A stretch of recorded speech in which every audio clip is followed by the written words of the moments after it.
যদি আমি না কোনো তো মানে ওনাকে পদত্যাগ করার পর তারা করবো এর আগে প্লিজ স্যার আপনারা কেউ রিকোয়েস্ট করেন না 1.5 বছর সহ্য করছি 1 বছর এই সহ্য করে এরা কি করছে রাজাকারদের প্রতিষ্ঠিত করছে এই বিজয়ের মাসে মুক্তিযুদ্ধ নিয়ে করছি এবং বুদ্ধিজীবী নিয়ে করতে পারেন না উনি ওরা পদত্যাগ করতে হবে তারপরে আমাদের আন্দোলন থামবে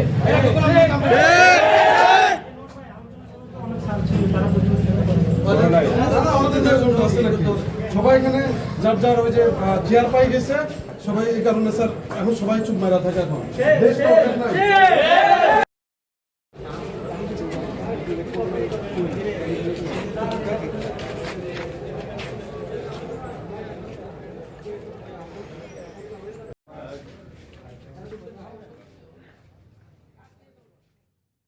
বাংলাদেশের দ্বিতীয় সর্বোচ্চ বিশ্ববিদ্যালয় হচ্ছে চট্টগ্রাম বিশ্ববিদ্যালয়। এই চট্টগ্রাম বিশ্ববিদ্যালয় চলে বাংলাদেশের স্বাধীন নাগরিকের ট্যাক্সের টাকায়। এই বিশ্ববিদ্যালয় কোনো রাজাকারের টাকায় এই বিশ্ববিদ্যালয় চলে না।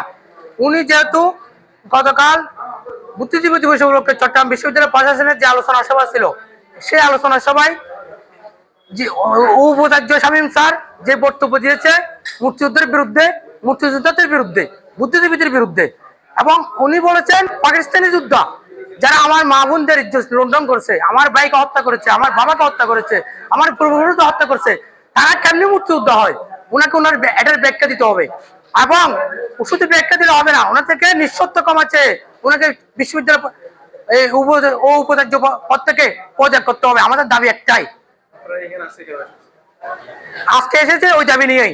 উনি যেহেতু এই বিজয়ের মাসে মুক্তিযুদ্ধ কর্তৃত্ব করে, বুদ্ধিজীবীদের কর্তৃত্ব করে স্বাধীন বাংলাদেশের একটা দ্বিতীয় সর্বোচ্চ বিশ্ববিদ্যালয়ের প্রবেশী হয়ে উনি এই মন্তব্য করতে পারেন না। ওনাকে অবশ্যই পদত্যাগ করতে হবে। এই দাবি নিয়ে আমরা আজকে সকল দলের অংশগ্রহণে সর্বদলীয় একটা গতকাল মিছিল করেছি।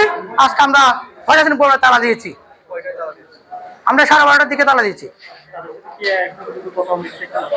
আমরা কারোর সাথে আলোচনা করতে আমরা রাজি না। মুক্তিযুদ্ধ স্পর্শকতার বিষয় নিয়ে মন্তব্য করবে আর আমরা ওটা নিয়ে আলোচনা করব, ওটা হবে না। আলোচনা একটাই, সমাধান একটাই, ওনার পদত্যাগ। আমরা ওনার পদত্যাগ চাই না, ওনার পদত্যাগ ছাড়া আমাদের আন্দোলন কোনোভাবে বন্ধ হবে না, বরং আন্দোলন আরো কঠোর থেকে কঠোরতর হবে। পদত্যাগ না করা ছাড়া আমরা আন্দোলন বন্ধ করবো না। জাতির শ্রেষ্ঠ সন্তান শহীদ বুদ্ধিজীবীদের নিয়ে উপাচার্য শামীম উদ্দিন খান যে মন্তব্য করেছিলেন, এর প্রতিবাদে আমরা বাংলাদেশ জাতীয়তাবাদী ছাত্রদল, চট্টগ্রাম বিশ্ববিদ্যালয় এবং শিক্ষার্থীরা এই স্যারের পদত্যাগের এবং নিঃশর্ত ক্ষমা প্রার্থনার দাবিতে প্রশাসনিক ভবনে তালা লাগিয়েছি। যতক্ষণ পর্যন্ত উনি ওনার বক্তব্য প্রত্যাহার করে নিঃশর্ত ক্ষমা চাইবে না, ততক্ষণ পর্যন্ত আমরা এই প্রশাসনিক ভবন থেকে তালা সরাবো না।